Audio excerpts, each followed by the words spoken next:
नमस्कार। क्या आप जानते हैं दुनिया में चाहे अपने इंडिया में जितने भी सफल मिलेनियर बिलियनियर इन्वेस्टर्स हैं उनके पीछे एक चीज़ कॉमन है।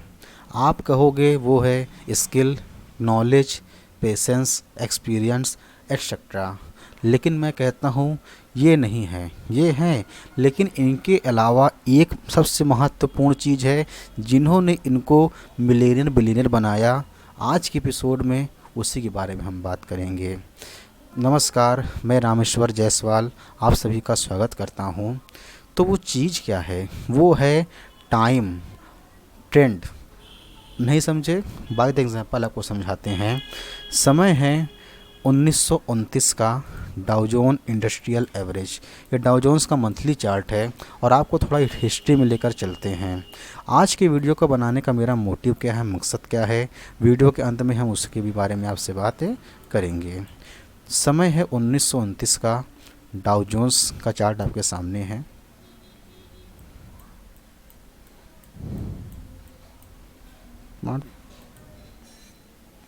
आप देख सकते हैं कि कुछ सालों पहले ही बाज़ार में लिस्टिंग हुई थी और डाउ जोन्स चलता था कहीं पर लमसम $20-25 का। 20-25 का डॉलर बढ़ते बढ़ते यही डाउ जोन्स पहुंच गया 400 पे, यानी कि 20 गुना इंडेक्स बढ़ गया। तो शेयर कितने बढ़ गए होंगे आप समझ सकते हैं। उसके बाद चार्ट पर एक बनी मंथली टाइम फ्रेम पर बीरिश इंगल्फिंग कैंडल, जो कि यहाँ पर गिरावट का संकेत देती है।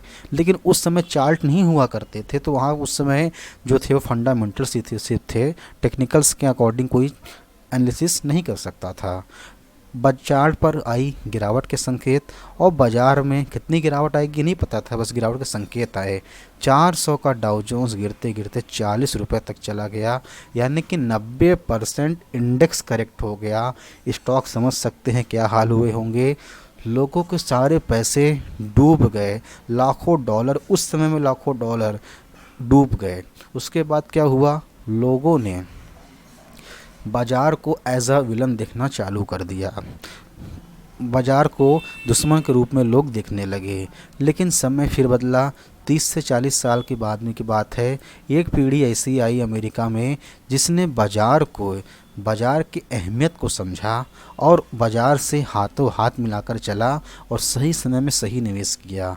यदि आप चार्ट के अनुसार देखें तो वो ब्रेकआउट आया था लमसम 200 रुपये के ऊपर और 200 का डाउ जोन्स बढ़ते बढ़ते आप देख सकते हैं बीच में करेक्शंस भी आते गए, ऐसे नहीं सीधा भागता गया, बीच में करेक्शंस भी आते गए। 200 का डाउ जोन्स 1000 हुआ। उसके बाद लोगों का और विश्वास बढ़ा। उसके बाद उन्होंने और निवेश करना चालू किया और लोगों के बीच में जागृति फैलना चालू हुई। 1000 का ब्रेकआउट फिर डाउ जोन्स में देखने को मिला कुछ सालों के बाद और 1980 के बाद वो डाउ जोन्स बढ़कर बीच में करेक्शंस भी आते गए। $1000 का डाउ जोन्स 10,000 तक बिना रुके भागा कुछ सालों में, 20-30 सालों में। और ये समय किसका था? मिस्टर वॉरेन बफेट का। जी हाँ, यही समय तो था 1970-80 का, जब वॉरेन बफेट मिस्टर या फिर इन्वेस्टर, जो इनके नाम के आगे आज हम जोड़ते हैं, ये समय था जो उनको मिस्टर या इन्वेस्टर बनाने के लिए काफ़ी था। अब आते हैं अपने इंडियन शेयर मार्केट में। ये आपके सामने चार्ट है सेंसेक्स का। जैसा कि हम जानते हैं 1992 में जब हर्षद मेहता का ट्रेंड चलता था, बाज़ार में कैसी एक तरफा तेज़ी बनती हुई हमको दिखी थी।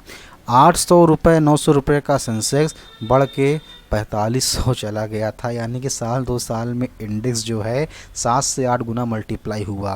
भयंकर तेज़ी बनी। आप देख सकते हैं कि run away gap on the monthly time frame बना था उस समय। उसके बाद जो बाज़ार में बबल था वो ब्रस्ट हुआ और 4500 का सेंसेक्स घटते घटते कहाँ तक चला आया? 2000, यानी कि लमसम 60-65% करेक्शन देखने को मिला। ये समय किसका था? मिस्टर झुनझुनवाला सर, जिनको आज हम बिग बुल के नाम से जानते हैं। इसका 1992 में हमने मूवी में देखा, वेब सीरीज में, कि उस समय यही बिग बुल बाज़ार में शॉर्ट सेल करके पैसा कमाते थे। उसी समय बाज़ार के महत्व को समझते हुए, मौका पहचानते हुए बिग बुल ने अपने 2 से 3 करोड़ की कैपिटल थी, बाज़ार को शॉर्ट कर करके साल 1.5 साल में अपने कैपिटल को 10 गुना मल्टीप्लाई किया। उन्होंने खुद बताया है इंटरव्यू में कि मेरी उस समय 2 करोड़ की कैपिटल 2 से 3 करोड़ के बीच में जो थी, साल 1.5 साल में बेच के बाज़ार में शॉर्ट कर करके 25 से 30 करोड़ में मैंने बदल दी। यानी कि बाज़ार को कितना उन्होंने ध्यान से देखा और जो उनकी बेस कैपिटल थी वो मजबूत हो गई, क्योंकि मेन तो यही होता है बाज़ार में base capital. Mister Warren Buffett साल का 18 से 20% रिटर्न कमाते हैं सिर्फ, लेकिन फिर भी वो वर्ल्ड के नंबर 1 इन्वेस्टर बने हुए हैं। क्यों? क्योंकि जो उनका कंपाउंडिंग रिटर्न है, इतने साल से वो काम कर रहे हैं, 11 साल की उम्र से आज उनकी उम्र लमसम 90 की लमसम है, तो कितने साल का उनको एक्सपीरियंस है, प्लस उनका मल्टीप्लाई जो कंपाउंडिंग होते होते कैपिटल इतनी बड़ी हो गई कि आज वो 20% की भी कैपिटल पूरे वर्ल्ड के इन्वेस्टर को बीट कर देती है। तो वहीं पर यहाँ पर हुआ कि उनकी 2 करोड़ की कैपिटल 25 से 30 करोड़ में बदल गई। तो यहाँ पर आपने क्या देखा, उनको स्किल भी था, एक्सपीरियंस भी था, नॉलेज भी था, पेशेंस भी था, लेकिन जब बाज़ार ने साथ दिया तब मेन पैसा बना। अब सबसे इम्पॉर्टेंट थिंग यहाँ पर आपको समझाऊंगा। मिस्टर विजय केडिया सर को आप तो जानते ही होंगे, जो कि आज के भी नंबर 1 इन्वेस्टर में से गिने जाते हैं। वो खुद कहते हैं कि mother of all bull trend. समय है 2003 का। 2003 में इंडेक्स में एक ब्रेकआउट आता है 3500 रुपये के ऊपर। उस समय चार्ट नहीं हुआ करते थे, लेकिन आज चार्ट वजह से आपको समझाने का और सिखाने का प्रयास भी करता हूँ। तो 3500 रुपये के ऊपर एक ब्रेकआउट आया और ये 2003 की तेज़ी लमसम चली 2008 तक। आप देखते हैं कि जहाँ पर 3500 का जो इंडेक्स था वो भागते भागते 20,000 तक का हाई लगाया, यानी कि 10-12 गुना इंडेक्स हो गया। माफ़ कीजिएगा, 10-12 गुना कह रहा हूँ, 5 से 6 गुना इंडेक्स हो गया। तो आप समझ सकते हैं कि जब 5 से 6 गुना इंडेक्स हुआ तो शेयर कितने ज़्यादा मल्टीप्लाई हुए होंगे। प्लस इस ट्रेंड का आप टाइम पीरियड देखिए, 2003 से 2008 तक 4 से 5 साल ये ट्रेंड चला, यानी कि लंबी तेज़ी बनी। और विजय केडिया सर ने इससे पहले ही पैसा कमाया था। शुरू के 10 साल जब ट्रेडिंग की उसमें लॉस हुआ, जब से निवेश करना चालू किया तब से उन्होंने पैसा बनाया। लेकिन जो ये ट्रेंड चला उन्होंने उनकी काया पलट के रख दी। जो आज हम उनको जानते हैं, इन्वेस्टर विजय केडिया सर के नाम से जानते हैं। तो हम क्या जाने, हमने क्या सीखा यहाँ पर कि स्किल, एक्सपीरियंस, नॉलेज, पेशेंस सब था, लेकिन जब बाज़ार ने साथ दिया तब मेन पैसा बनता हुआ हमको दिखा। अब आते हैं कि इस वीडियो बनाने का मोटिव क्या था। क्या आपको इस तेज़ी की भनक अभी बाज़ार में नहीं दिखती? यदि हम यहाँ पर निफ्टी 50 का चार्ट लगा दें आपके सामने, क्या आपको इस निफ्टी 50 के चार्ट को देख के लगता है कि आज यही निफ्टी वही निफ्टी है जो कि आज से 5 साल पहले हुआ करती थी? मुझको तो नहीं लगता, क्योंकि ग्लोबल मार्केट पूरे क्रैश करे, लेकिन भारतीय शेयर बाज़ार टिका रहा। क्यों टिका रहा?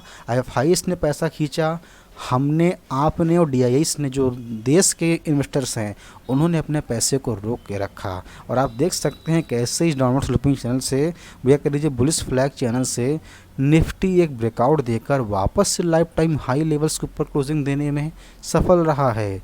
मेरा आज का वीडियो बनाने का मोटिव यही था कि आने वाले समय को पहचानिए, बाज़ार के महत्व को पहचानिए। कोरोना में पैसा बना, लेकिन कोरोना के जो टाइम पीरियड में जो तेज़ी बनी वो बहुत तेज़ बनी, और जो टाइम पीरियड था बहुत छोटा था। लेकिन अब आने वाला टाइम पीरियड कितना तेज़ी बनेगा, कितने समय तक के लिए तेज़ी बनेगा, हम नहीं बता सकते।